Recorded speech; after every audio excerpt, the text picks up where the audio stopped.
Shpresoj dhe besoj, për shkak dhe diskutuam konkretisht, që në pjesën e dytë të marsit të mbahet mbledhja tjetër e dy qeverive, e qeverisë së Shqipërisë dhe e Kosovës. Projektet e para për ta kthyer hapësirën ndërkufitare në qendër gravitacionale të bashkëpunimit ekonomik dhe tregtar, na krijojnë mundësinë për të shkuar në mbledhjen e marsit, siç e anoncoi edhe zëvendës kryeministri Thaçi, me një bilanc arritjesh, por gjithashtu edhe për ta parë me sy më kritik dhe më gjaksot orientimin ton për vitin e ardhshëm. Vizita e kryeministrit të Serbisë në Republikën e Kosovës bëhet me lejen e institucioneve të Republikës së Kosovës, pasi që ka kërkuar leje.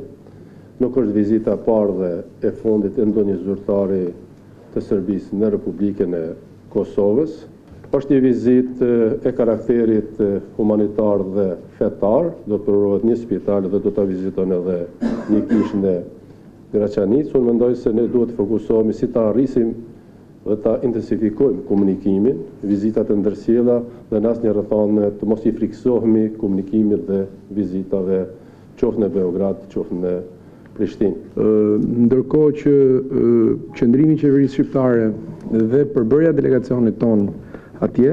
si pjesa zyrtare e delegacionit, por po ashtu edhe